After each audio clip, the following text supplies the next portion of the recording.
आज आम्ही चाललेलो आहोत जिथे पंचगंगेचा उगम आहे त्या प्रयाग चिखलीला. चिखली गावामधून जाताना अतिशय सुंदर असं दृश्य पाहायला मिळतं. चिखली गाव हे छोटंसं टुमदार असं गाव आहे.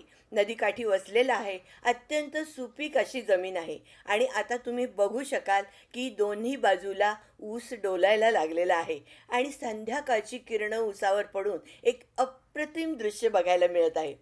हेच गाव आहे की जिथं मी माझा गुऱ्हाळाचा व्हिडिओ केलेला होता. नदीकाठचा ऊस असल्यामुळं रसाची अवीट गोडी आहे, त्यामुळंच इथला गूळ हा जगप्रसिद्ध आहे. माझ्या या व्हिडिओची लिंक मी डिस्क्रिप्शन बॉक्समध्ये देतेच आहे. तो व्हिडिओ आपण नक्की नक्की बघा. आणि आता आम्ही पोचलेलो आहे प्रयाग चिखलीमध्ये आणि वाव, अतिशय अप्रतिम असा नजारा आहे.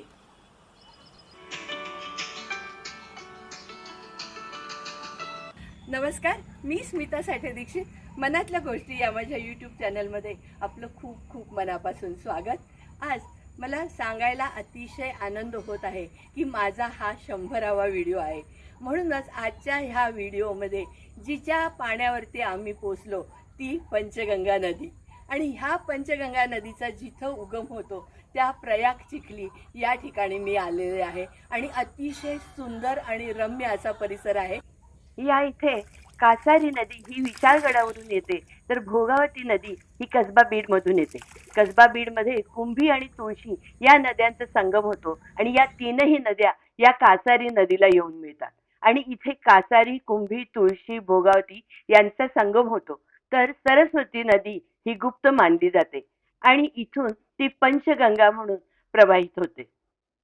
पुढे 50 किलोमीटरवर नृसिंहवाडी येथे ही पंचगंगा कृष्णेला जाऊन मिळते. इथे अक्षरशः अप्रतिम दृश्य आम्ही समोर बघत होतो, पण निघायला तर हवंच होतं, म्हणून आम्ही हातपाय धुवून वरती दत्त दर्शनासाठी गेलो.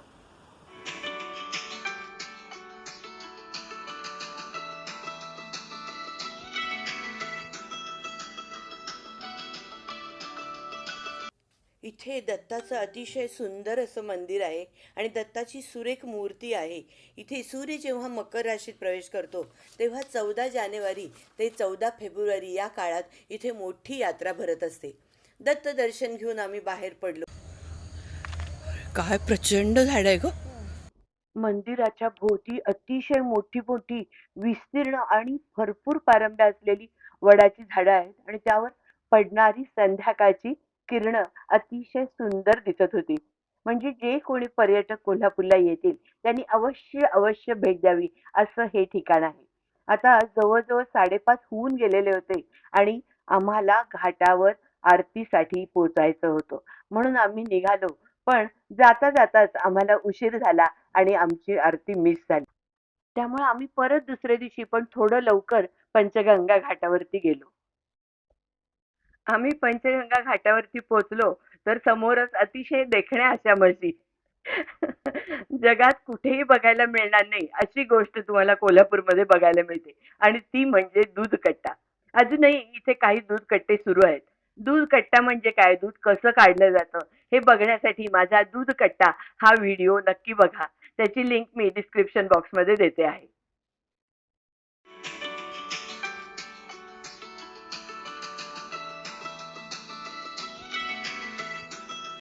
घाटावरचं दृश्यही अतिशय नयनरम्य असं होतं.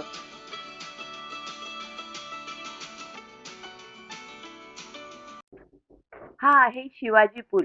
तो ब्रिटिश कालीन आहे आणि त्याची आता मुदत संपलेली आहे. त्यामुळे त्याच्या पलीकडे आता दुसरा पूल बांधलेला आहे आणि त्याच्यावरनच वाहतूक सुरू आहे. आता आम्ही प्रयाग चिखलीला काल आम्ही गेलो ते ह्याच पुलावरून गेलेलो होतो.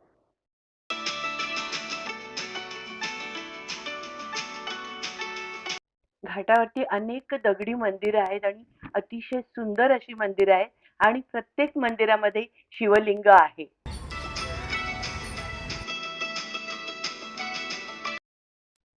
इथे हे मंदिर आहे ते ब्रह्मदेवाचं मंदिर आहे आणि हे कायम पाण्याखाली असतं, पण खूप जेव्हा नदी आटेल त्यावेळेला ही मूर्ती बघायला मिळते. तर हे मंदिर आहे ते विहिणी विहिणींचं मंदिर आहे. इथं जशी मंदिर आहेत तशी समाधी मंदिरं आहेत. प्रत्येक मंदिराजवळ एक दीपमाळा आहे. त्रिपुरी पौर्णिमेला हे दिव्यांनी ह्या दीपमाळा उजळून निघत असतात. पूर्वी ही मंदिरं काठावर होती, पण काळाच्या ओघात ती आता पाण्याखाली गेलेली आहेत. 5 घाटांचा थाट असलेली ही पंचगंगा. पूर्वीच्या काळी ह्या घाटांची नावं अशी होती. एक घाट आईसाहेबांचा, दुसरा ब्राह्मणाचा, तिसरा मधला घाट, चौथा पाप फेडण्याचा घाट, तर 5वा घाट हा स्मशानाचा. 10-12 पायऱ्या उतरायच्या, मध्ये सपाट जागा आणि परत 10-12 पायऱ्या उतरून नदीमध्ये जायचं, अशी ही घाटांची रचना आहे.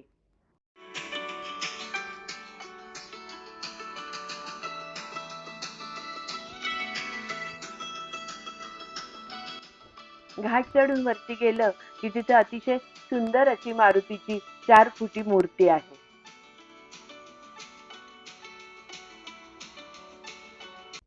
इथून बरोबर समोरच छत्रपतींच्या मालकीची जागा आहे आणि तिथे छत्रपती घराण्यातील शिवाजी महाराजांचे नातू संभाजी करवीरकर यांची पहिली समाधी झाली. त्यानंतर राजघराण्यातल्या अनेकांची समाधी मंदिरं तिथे आहेत आणि समाधी मंदिरं ही वृंदावन आणि मंदिराच्या स्वरूपात आहेत. याशिवाय काही मंदिरही तिथं आहेत. प्रसिद्ध तारकेश्वराचं मंदिर इथेच आहे. या शिवलिंगाचा शाळीग्राम म्हणजे पांढरा स्फटिक असा आहे. आणखीही इथे मंदिर आहेत आणि ही मंदिरं वर्षातून 2 वेळा पाहायला मिळतात. दसऱ्याच्या दिवशी शिलंगणाच्या वेळी आणि त्रिपुरी पौर्णिमेला. या दोन्हीही दिवशी मंदिरांची अतिशय सुरेख अशी सजावट केली जाते. त्रिपुरी पौर्णिमेच्या वेळेस तर हजारो पंचांनी पंचगंगेचा घाट उजळून निघतो. विद्युत रोषणाई केलेली असते. लेसर किरणांचा शो असतो. अतिशय सुंदर अशा रांगोळ्या काढलेल्या असतात आणि संगीताचीही धून असते. त्रिपुरी पौर्णिमेचा व्हिडिओ मी मागच्या वर्षी बनवलेला आहे. शिवाय अंबाबाईच्या काकड आरतीचाही व्हिडिओ मी बनवलेला आहे. त्या दोन्ही व्हिडिओची लिंक मी डिस्क्रिप्शन बॉक्समध्ये देते, ती आपण अवश्य बघा. याशिवाय त्रिपुरी पौर्णिमेला महाप्रसादाचं आयोजन केलेलं असतं. हजारो भाविक त्या दिवशी या प्रसादाचा लाभ घेतात. पुढे गेल्यानंतर तिथे सिद्धेश्वर महाराजांची समाधी आहे. अशी माहिती मिळते की ते एक सिद्ध पुरुष होते आणि तिसरे शिवाजी यांचा असाध्य रोग त्यांनी बरा केला.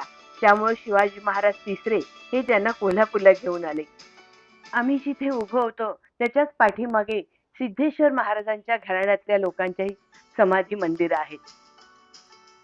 एका बाजूला छत्रपती घराण्यातल्या लोकांची समाधी मंदिरं आहेत, तर ह्या दुसऱ्या बाजूला सिद्धेश्वर महाराजांच्या घराण्यातल्या लोकांची समाधी मंदिरं आहेत.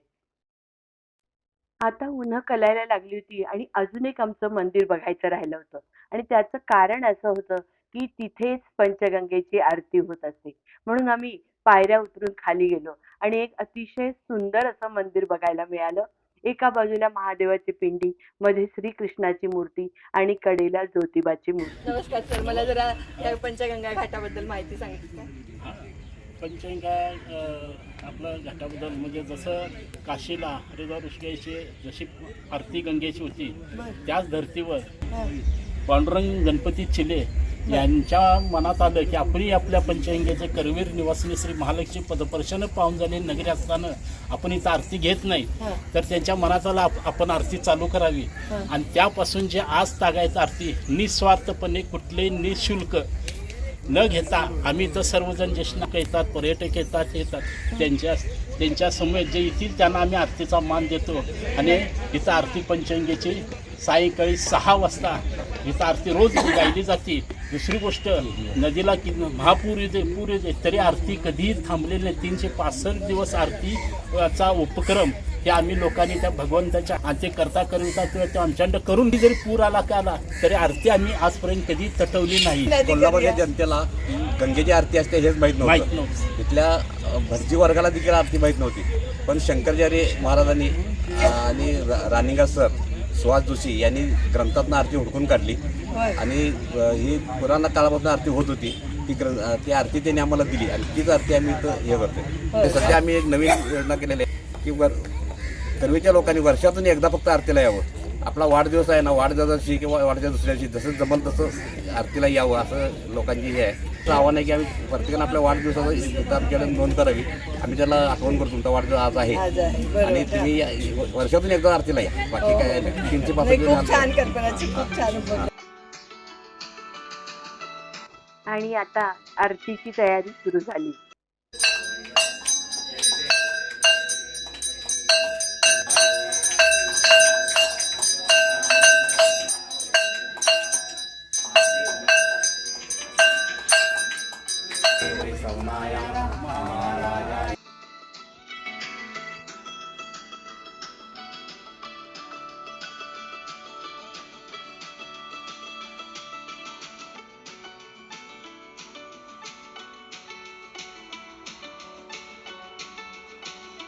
या व्हिडिओतली अप्रतिम दृश्य ज्यांनी शूट केली होती त्या या माझ्या 2 स्टायलिश मैत्रिणी. या माझ्या 100व्या व्हिडिओच्या निमित्ताने मी या दोघींचे आभार मानते.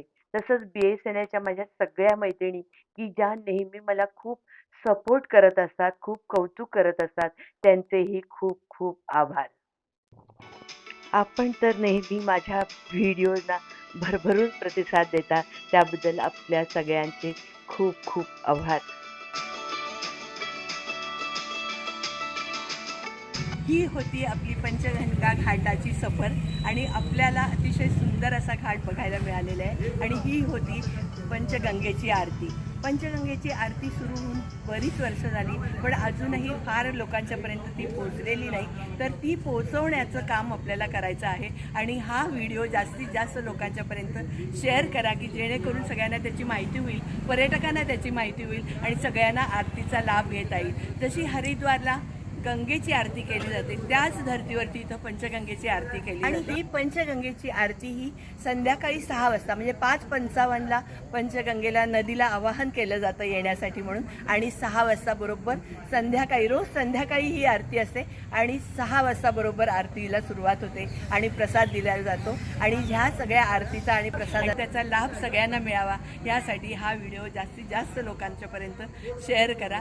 आणि जसं आपण हे कोल्हापूरकरांनी एक गोष्ट केली पाहिजे की जशी नदीची स्वच्छता आपण ठेवलेली आहे, नदीची अतिशय स्वच्छ आणि सुंदर आता दिसते, तसाच आसपासचा परिसरसुद्धा स्वच्छ ठेवण्याचं काम आपल्याला करायचं आहे. कोल्हापूरच्या अंबाबाईमुळं लाखो भाविक येत असतात कोल्हापूरला आणि अनेक पर्यटन स्थळांना भेटी देत असतात. पंचगंगा घाट असेल, पन्हाळा असेल, ज्योतिबा असेल, अनेक ठिकाणी भेट देत असतात आणि हा सगळा परिसर स्वच्छ ठेवण्याची जबाबदारी आपली आहे. तर आपण सगळ्यांनी मिळून ठरवूया की आपला हा परिसर स्वच्छ ठेवायचा आहे. कसा वाटला व्हिडिओ नक्की सांगा. LCSS करा, like, comment, share and subscribe. नमस्कार.